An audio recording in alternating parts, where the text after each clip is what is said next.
it must have been another country. Yes, it must have been another land. That couldn't happen in the USA. We'd never treat a man that way.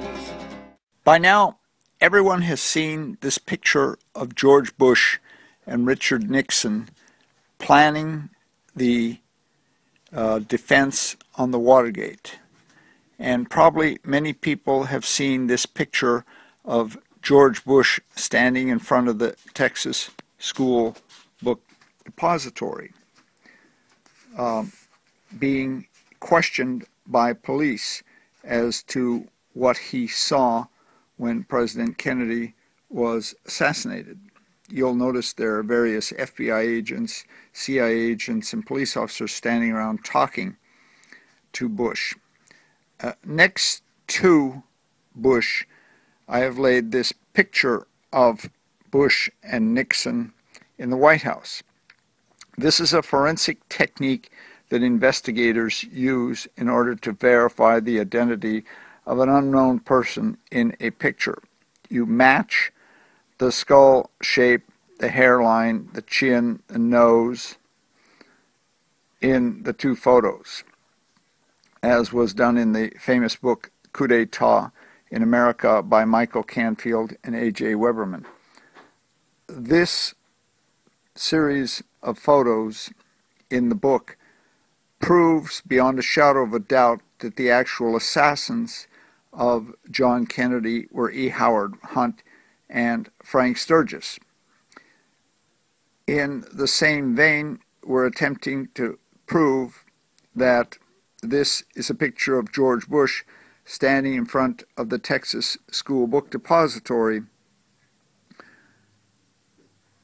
before, during, and after the assassination of President Kennedy. You will notice this person is wearing the same type of tie, white shirt, suit, has his hands in his pockets, just like George Bush in the White House picture, is the same height, is the same weight, wearing the same pants, the same style of pants, same shoes in both pictures.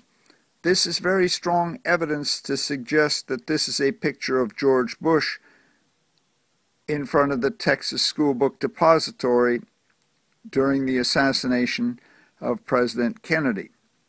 Now, why was Kennedy assassinated? Because Kennedy had just stopped the invasion of Cuba and arrested all the CIA agents who were training for the next invasion of Cuba in New Orleans at Lake Pontchartrain. The Cuban government has issued a book listing all the people, the 150 people from the Bay of Pigs that they suspect were involved in the assassination of President Kennedy. Almost all of those people were photographed in Dallas, Texas during the assassination of President Kennedy.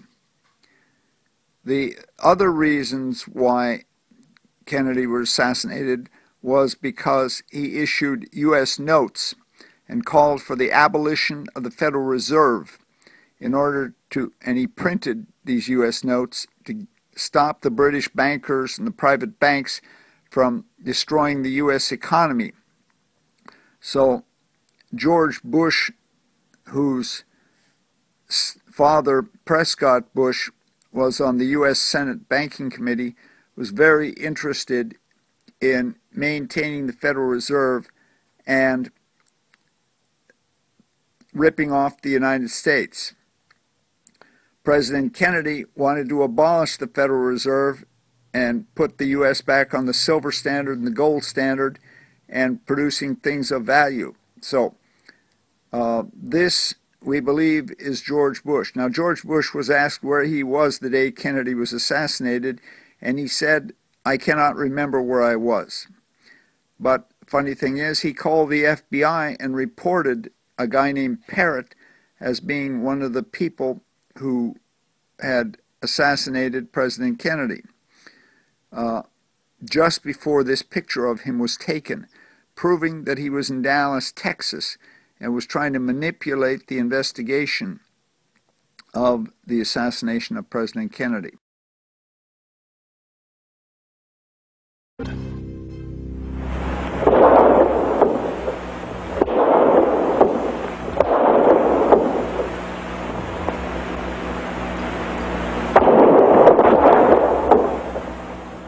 We can hear the sound of 5 shots and see the results of 6.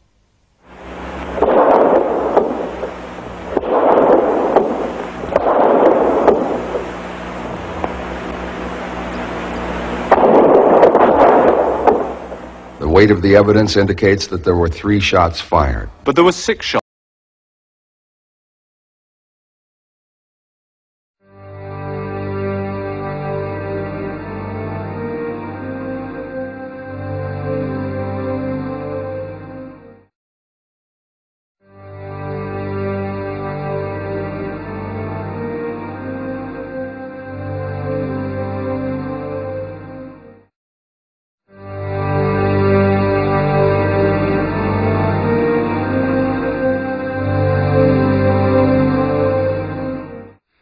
As the presidential limousine was rounding the curve on Elm Street, there was a loud explosion. At the time, I didn't know what it was, but it sounded like a loud firecracker or a gunshot. And it sounded like it came from the left and in front of us, towards the wooden fence. And there was a puff of smoke that came underneath the trees on the embankment.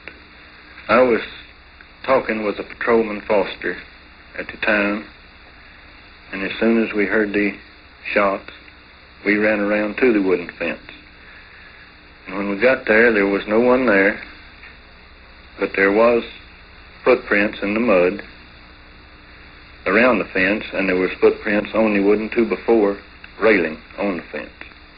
Were you questioned by the Dallas police on that day? Yes, I was. Did you give your name to the Dallas police? Yes, I did. Did you tell them what you've just told me? Yes, I did. Were you subsequently questioned by agents of the Federal Bureau of Investigation?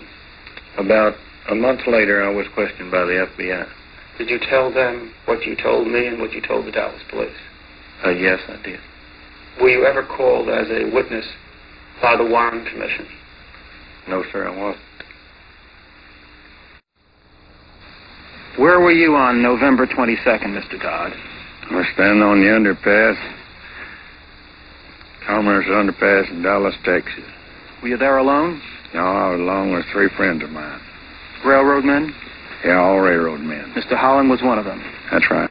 And did you see anything which might indicate to you where the shots came from? Well, we all 4 seen about the same thing as the shots. The smoke came from behind the hedge. Did you look in any particular direction when you heard the shots? Yes. I looked over to where I thought the shot came from. And I saw a puff of smoke still lingering underneath the trees in front of the wooden fence. Is this the exact spot you were standing on November 22nd, Mr. Holland? That's correct. This is the exact spot that I was standing November the 22nd, waiting for the parade. And where did you hear that third shot come from? Right over about 20 or 30 feet from the other end of that little picket fence. And where was the smoke that you saw? It drifted right out underneath those green trees, those 2 trees. From behind the fence? From behind the fence. It kind of hung there just like a few seconds, long enough that you could see that it was and then what puff of smoke. And then what'd you do? Immediately after the president's car came underneath this overpass, 4 of us broke a run around this fence to find out if we could see anybody leaving the area. And we walk this way now that you went on the 22nd? No, we can walk that way right now. Fine. We were trying to see what we could see, and this was the direction you walked on the 22nd? This was the direction. Made this right turn.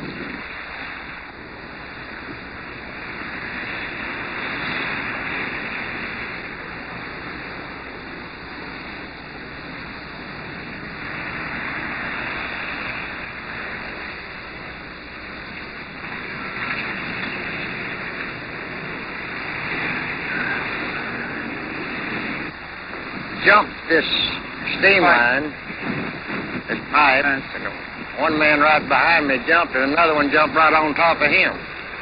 Fell on top of him? Fell on top of him. And were there more cars here on the 22nd than there are today? They were bumper to bumper. It was just a sea of cars. You couldn't hardly get through them. We were jumping over the bumpers, over the hood of the cars to work our way to the spot that we saw the smoke and heard the shot. Then we came up to the wooden fence. Mr. Holland, did you remain behind here for a while when the police officers were searching the area? Approximately 15 minutes before I had to go back to my office. There was about 40 or 50 people around here searching. And what did you find here? A lot of footprints behind this car, mud on the bumpers.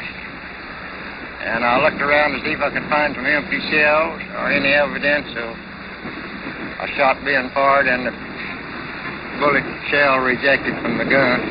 And this is where I saw the smoke from the third shot. The Warren Commission published just a very small portion of your testimony and used your testimony as proof that no shots could have come from behind the fence. Did they accurately and fairly use your testimony? They are wrong, because my testimony, and I made it very clear, that there was a fourth shot fired, and one of those shots came from behind that picket fence.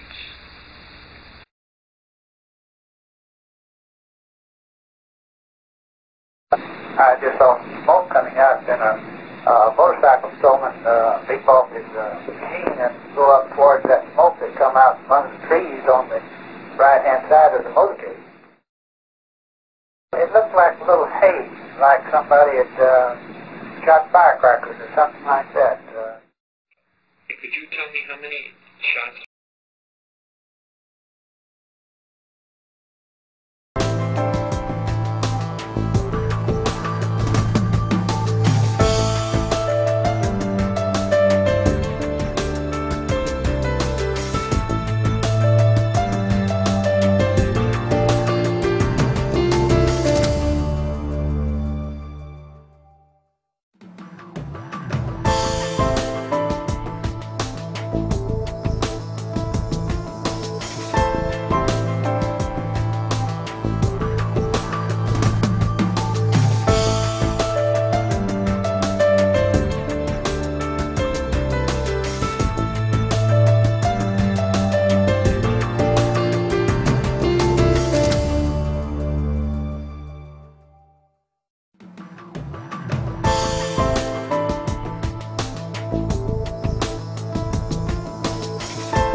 Whether it was a politician to be killed or whether it was a mob figure to be killed. I never chose the figures. Somebody else said they was wrong, said they did wrong. Just followed the orders. To me, it was like taking out the garbage. That couldn't happen in the USA. We'd never treat a man that way.